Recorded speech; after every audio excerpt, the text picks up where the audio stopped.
श्री स्वामी समर्थ. जय जय स्वामी समर्थ. चला तर मंडळी, आज आपण श्रवण करूया अधिक मास महात्म्य यातील अध्याय 9, उपवासाचे महत्त्व. लक्ष्मी म्हणाली, जगन्नाथा, पूर्वाध्यायातील त्या सावित्रीचा पती आपला धनलोभ आणि कंजूषपणा सोडून पुढे सतत अन्नदानात आपले द्रव्य खर्च करू लागला. ती त्याची उपरती म्हणजे भगवंताच्या सतत नामस्मरणाचे, त्याच्या बायकोच्या व्रताचे फळच म्हणायचे. त्याने भुजंगाला नकळत दूध दिले आणि मग सहस्त्र भोजनांचे अन्नदान केले. त्या अन्नदानाची पुण्याई श्रेष्ठ तर खरीच, पण अधिक मासात जर उपोषण केले तर त्याचीही पुण्याई थोरच असते असे तुम्ही मला सांगितले होते. तर अशा उपवासाच्या पुण्याईबद्दलची एखादी कथा मला सांगावी. लक्ष्मीच्या त्या इच्छेप्रमाणे मग नारायणांनी तिला पुढील प्रमाणे कथा सांगितली. नर्मदा तीरी माहिष्मती नगरीत एक विधवा स्त्री राहत होती. तिचे नाव चंद्रिका असे होते. वैधव्य दशा प्राप्त झाल्यावर अधिक मासात ती स्नान, दान आणि व्रतनियम यथाशक्ती करायची. पण एका अधिक मासात तिने महिनाभर संपूर्ण कडक उपवासाचे व्रतनियम पाळले. आधीच नाजूक असलेल्या त्या चंद्रिकेच्या प्रकृतीवर त्या महिनाभराच्या उपवासामुळे, कडक नियमांमुळे खूपच परिणाम झाला. ती इतकी कृश झाली की तिला रस्त्याने नीट चालता सुद्धा येईना, बसली तरी उठवता येईना.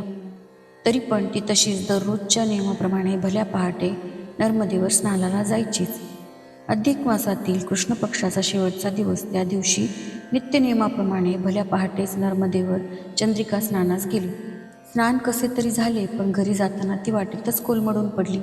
तिला उठताच येईना. ती ओरडू लागली. तेवढ्याच जवळच्या झोपडीतून एक म्हातारी तिथे धावत आली. तिने चंद्रिकेला सावरून उठवून नीट बसवलं आणि नीट निहाळून पाहिले तर काय नवल. अहो चंद्राबाई, काय हो ही दशा करून घेतली आहे? वळखुबी ना झालात की? मला तर वळखा, बघा की नीट, शांत व्हा. म्हातारीचे ते कळवळ्याचे बोलणे ऐकून क्षीण स्वरात चंद्रिका म्हणाली, कोण ग बाई तू? मी नाही ओळखलं. अहो, तुमचे धनी होते ना, तेव्हा मी नव्हते का तुमच्या घरी कामाला? तुमची भांडेवाली मी तुरी जया नव का? म्हातारीने ती ओळख देता चंद्रिकेचे डोळे उघडले. गैवरून ती म्हातारीच्या गळ्यात हात घालून कणत कणत म्हणाली, आत्ता ओळखलं तुला. जया, किती ग म्हातारी झालीस तू, आणि काय ही तुझी दशा? काय हा अवतार?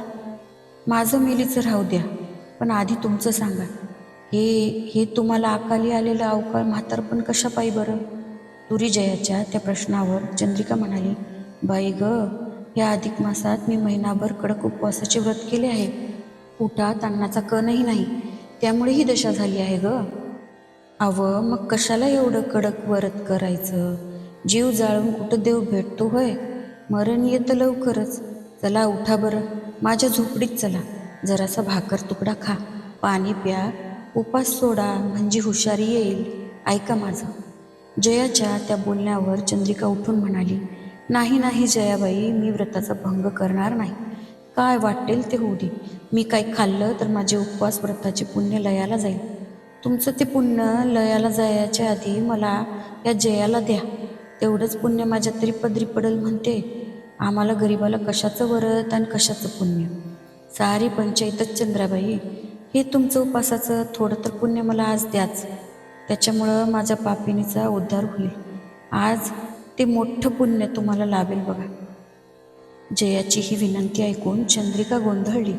त्यावेळी घडलेला अनपेक्षित प्रकार, त्या पूर्वीच्या मोलकरीण बाईची ही आगळीच मागणी आणि हा अधिक मास, ही सर्व त्या भगवान पुरुषोत्तमाचीच इच्छा दिसते.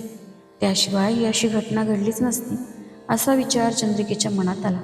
तिला त्या तुरी जयाची दयाही आली आणि मग तिने झटकन निर्णय घेतला. भरून आणलेल्या झारीतील नर्मदेचे पवित्र पाणी हाती घेऊन ती जयाला म्हणाली, तुळजाबाई, मी अधिक मासात जे कडक उपवासाचे व्रत केले, त्यातील फक्त 1 दिवसाच्या उपवासाचे पुण्य तुम्हाला दान देत आहे. घ्या हे पाणी हातात. तुरी जयाने ते दानाचे उदक आपल्या हातावर घेतले. तेवढ्यात काय आश्चर्य, तिचा देह दिव्य कांतिमान झाला आणि स्वर्गातून एक विमान तेथे आले. विमानातील देवदूतांनी तुरी जयाला सन्मानपूर्वक विमानात बसवले आणि चंद्रिकेला नमस्कार केला.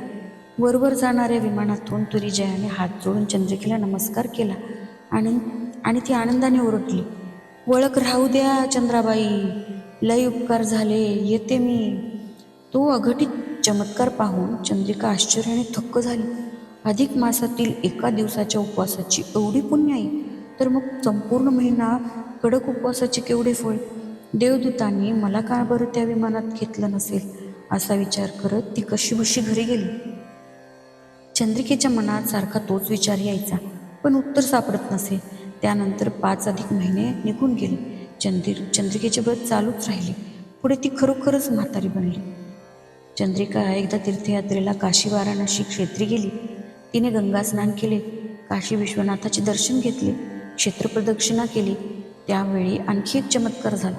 काशीनाथ नावाचा एक तरुण चंद्रिकेपुढे आला. त्याने चंद्रिकेला वाकून नमस्कार केला आणि तो म्हणाला, मला ओळखलं का बाई?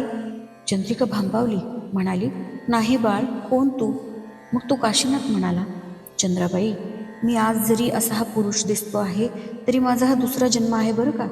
पूर्वजन्मी मी तुमची भांडेवाली मोलकरीण तुरीजया होते.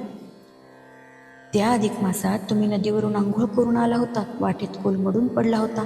मी तुम्हाला उठवलं, मग तुम्ही आपल्या उपवासाचे 1 दिवसाचे पुण्यदान मला दिले होते. त्या पुण्यामुळे मला विमान आलं, मी स्वर्गास गेले होते. नंतर काही दिवस मी स्वर्गसुख भोगलं. लगेच देवाने मला हा जन्म दुसरा दिला. या काशी क्षेत्रात आता मी काशीनाथ झालो. यात्रेकरूंना रस्ता दाखवण्याचे काम मी करत असतो.